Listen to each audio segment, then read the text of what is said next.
আসসালামু আলাইকুম। মত প্রকাশ টিভিতে সকলকে স্বাগত জানাচ্ছি। আমি মুহাম্মদ ইকবাল হোসেন। জুলাই আন্দোলনে আহতরা আন্দোলন করতেছিল বিভিন্ন দাবিতে প্রধান উপদেষ্টার বাসভবন যমুনার সামনে। সেইখানে এই 2 ফেব্রুয়ারি তখন কিন্তু রাতে তাদের এই আন্দোলনকারীদের থামাতে এবং তাদের সমবেদনা জানাতে সেখানে ছুটে যায় বৈষম্য বিরোধী ছাত্র আন্দোলনের আহ্বায়ক অন্যতম সমন্বয়ক হাসনাত আবদুল্লাহ। তখন হাসনাত আবদুল্লাহ কিন্তু এক প্রকার আক্ষেপে তখন বলেন, হাসিনাকে ফালাইয়া না আমাদের আসলে ভুল হয়ে গেছে। ভুল যদি নাই হইতো তাহলে রাতের 1টায় এসে আমি এখানে আপনাদের সাথে কথা বলা লাগে না। এখন তিনি হয়তো আক্ষেপে বলেছেন এই হাসনাত আবদুল্লাহ, কিন্তু এই কথা এখন সারা বাংলাদেশের মানুষের কোটি কোটি মানুষের এই মনের কথা, মনের ভাষা, এবং এই সাধারণ মানুষ এখন এই কথাটি কিন্তু বাস্তবিক বলে। শেখ হাসিনা তাদের প্রয়োজন, শেখ হাসিনার সরকার তাদের প্রয়োজন। কেন প্রয়োজন? এই যে 96টি শিল্প কারখানা বন্ধ হয়ে গেছে, আবার যেগুলো চালু আছে সেগুলো এক প্রকার এই খুঁড়িয়ে খুঁড়িয়ে চলছে। লক্ষ লক্ষ শ্রমিক বেকারত্ব লাভ করছে, কারো অর্ধাহারে অনাহারে জীবনযাপন করছে। এমন দেশ তো তারা চায়নি। এবং এই দেখেন যে একের পর এক আমেরিকার পরে এই বাংলাদেশের অর্থনীতিতে আবার নিষেধাজ্ঞা করলো কে? সকল ধরনের উন্নয়ন সহায়তা বন্ধ করে দিল ওই সুইজারল্যান্ড। ভারত তো ভিসা নিষেধাজ্ঞা থেকে শুরু করে অন্যান্য নিষেধাজ্ঞা তো আছেই। এখন প্রশ্নটা হলো, বাংলাদেশ তো এখনও অতটা স্বাবলম্বী দেশ না, আমাদের তো অন্যান্য দেশের সহযোগিতা প্রয়োজন।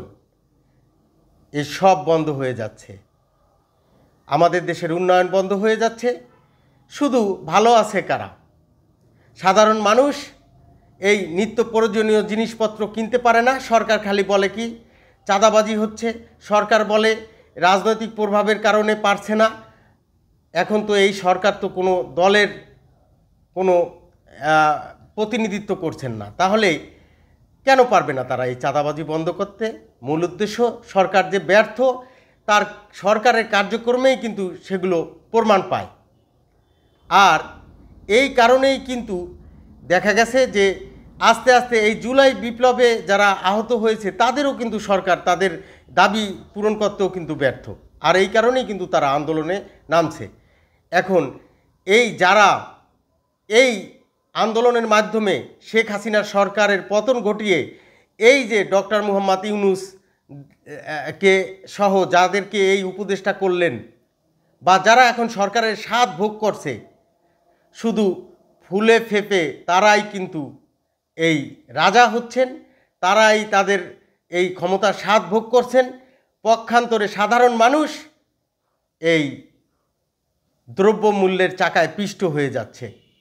পক্ষান্তরে বেকারত্ব হু হু করে বেড়ে যাচ্ছে, পক্ষান্তরে শিল্প কারখানাগুলো বন্ধ হয়ে যাচ্ছে, পক্ষান্তরে দেশ এখন অর্থনৈতিক সংকটের মধ্য দিয়ে চলছে। লাভ হচ্ছে কাগো? লাভ হচ্ছে যাদের, তারা হলেন এই সরকারের স্বাদ যারা ভোগ করছেন। এখন দেশে এই অরাজকতার পরিস্থিতি সৃষ্টি হওয়ার পরে লাভ কাদের? ওই ক্ষমতার স্বাদ যারা ভোগ করছে তারা। লস কাদের?